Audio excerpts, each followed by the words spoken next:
Ketika Chef Jung hampir tidak bisa menahan pintu kaca tersebut, Jaeon mencoba membakar mereka dengan peralatan yang mereka kumpulkan sebelumnya. Ketika mereka berpikir telah berhasil menghentikan para zombie, tiba-tiba air keluar dan memadamkan api tersebut, mengingat bahwa sistem keamanan anti kebakaran hotel tersebut sangat canggih.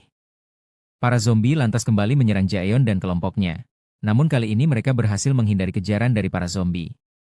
Kali ini mereka mencoba untuk pergi ke tempat paling atas, akan tetapi mereka hanya bisa pergi melalui tangga darurat.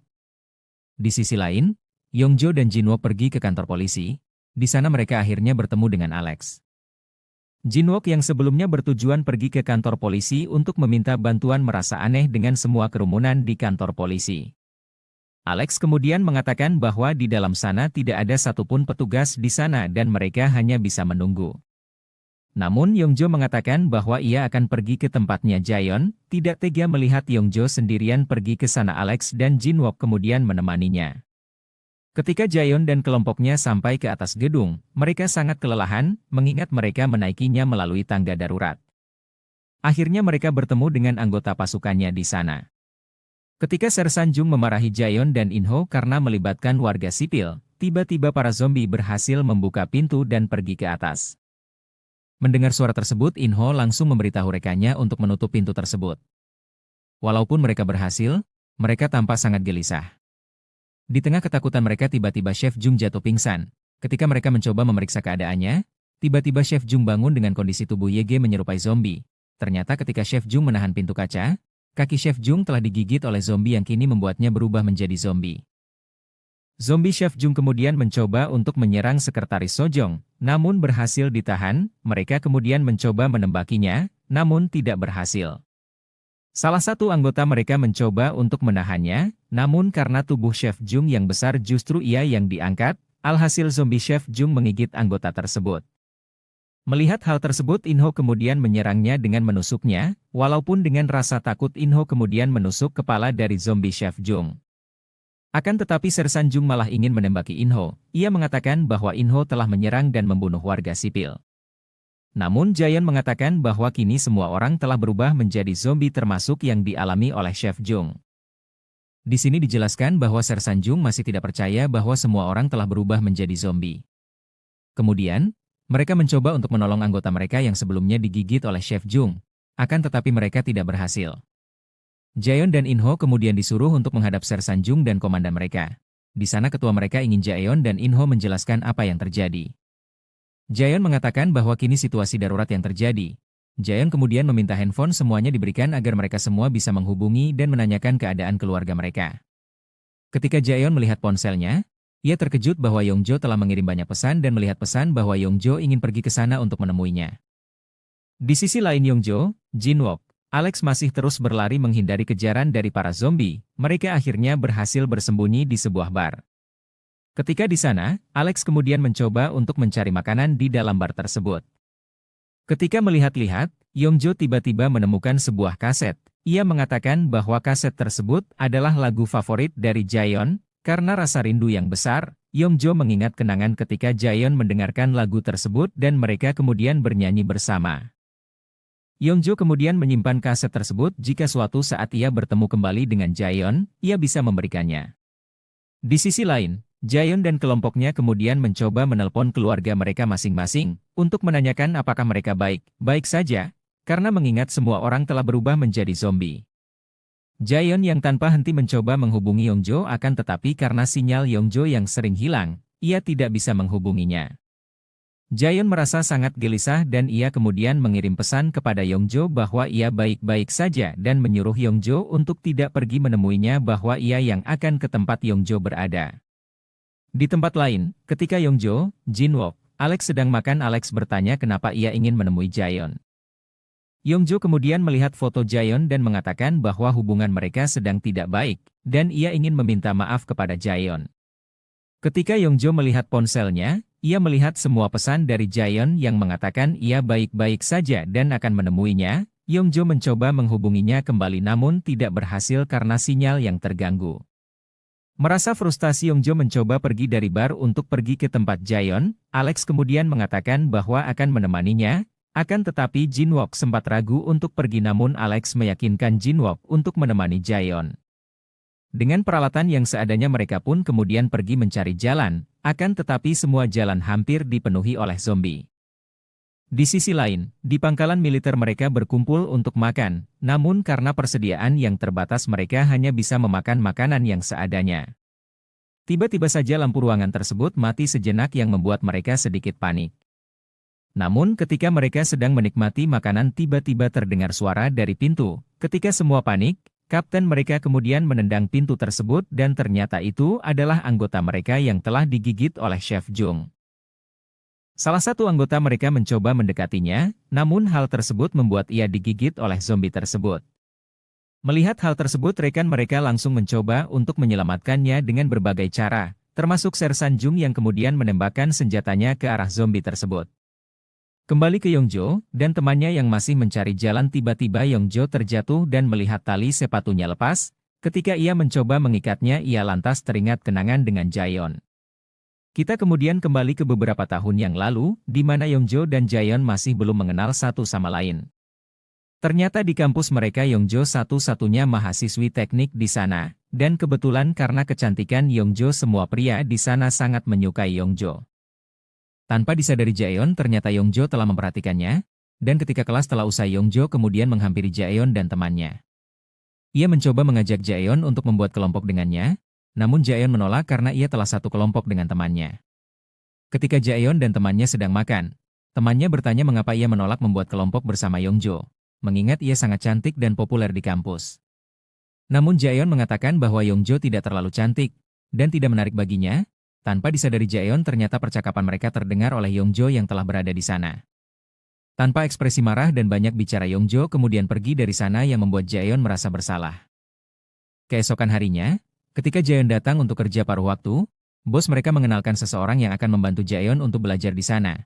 Ketika seseorang keluar ternyata ia adalah Yongjo yang membuat Jaeon sangat terkejut sekaligus gelisah. Ketika Yongjo sedang menunggu bus untuk pulang, Yongjo menelpon seorang temannya dan menceritakan tentang kejadian di mana Jaeon mengatakan bahwa dirinya tidak cantik dan tidak menarik. Dengan rasa kesalnya Yongjo kemudian mengatakan bahwa Jaeon juga sangat jelek dan tidak menyukainya. Hal tersebut juga tidak disadari Yongjo bahwa Jaeon ada di belakangnya dan mendengar semuanya. Jaeon kemudian mengatakan bahwa sekarang kita impas dan langsung pergi menaiki bus. Keesokan harinya, salah satu pelanggan mengkomplain bahwa es krim sudah cair dan meminta untuk mengembalikan uangnya. Namun Yongjo mengatakan bahwa es krim yang ia pesan sudah lewat beberapa jam yang lalu, dan tidak akan mengembalikan uangnya. Mendengar hal tersebut pelanggan tersebut tiba-tiba melempar es krim tersebut ke arah Yongjo, akan tetapi Jaeon kemudian menarik Yongjo agar tidak terkena es krim tersebut. Jaeon kemudian merekam bahwa pelanggan tersebut telah melakukan hal yang tidak pantas dan akan melaporkannya jika ia masih untuk melakukan hal tersebut. Ketika mereka membersihkan es krim yang dilempar pelanggan tersebut, tiba-tiba perasaan Yongjo kepada Jaeon muncul. Ia kemudian melihat Jaeon yang sangat bersinar dan mempesona, yang membuat Yongjo setiap harinya merasa tergila-gila kepada Jaeon. Ketika ia melihat Jaeon ia selalu melihat bahwa Jaeon sangat tampan dan mempesona. Malam harinya, ketika Yongjo melihat foto Jaeon ia merasa bahwa ia telah menyukai Jaeon. Keesokan harinya ia kemudian memberikan syal rajutannya sendiri kepada Jaeon, namun dengan polosnya Jaeon menolaknya mengatakan bahwa ia tidak suka memakai syal. Yongjo dengan tersenyum menerima keputusan Jaeon, yang padahal itu membuatnya sedih. Ketika salah satu rekan kerja menanyai Jaeon apakah ia menerima Yongjo sebagai pacarnya, Jaeon tidak mengerti maksudnya. Namun rekan kerjanya mengatakan bahwa ketika seorang wanita memberikan syalnya kepada pria itu artinya ia mengajaknya untuk berpacaran. Namun Jaeon yang polos tidak menyadarinya. Karena penolakan Jaeon, Yongjo yang tidak bisa menahan kesedihannya, tiba-tiba menangis. Bos mereka kemudian menanyakan kenapa, akan tetapi Yongjo mengatakan bahwa ia sedang tidak enak badan dan izin untuk pulang. Ketika Yongjo menunggu bus, ia sedang menangis dan tiba-tiba Jaeon datang memberikan jaketnya kepada Yongjo agar tidak kedinginan. Namun karena penolakan Jaeon yang sebelumnya, Yongjo merasa malu dan pergi dan ketika ia berlari ia terjatuh. Jaeon kemudian mendekatinya dan melihat tali sepatunya terlepas. Jaeon mencoba mengajari Yongjo cara mengikatnya agar tali sepatunya tidak akan lepas. Yongjo bertanya kepada Jaeon apakah di matanya ia memang tidak terlihat cantik dan menarik. Namun Jaeon mengatakan bahwa ia sangat cantik dan menarik. Jaeon hanya merasa tidak pantas bahwa orang seperti Yongjo menyukai dirinya yang biasa saja. Kembali ke masa sekarang di mana Yongjo dan rekannya kembali mencari jalan untuk pergi ke tempat Yongjo. Pada saat itu mereka melihat seorang pria yang sedang muntah. Mereka dengan hati-hati mendekatinya untuk memastikan apakah ia zombie atau bukan.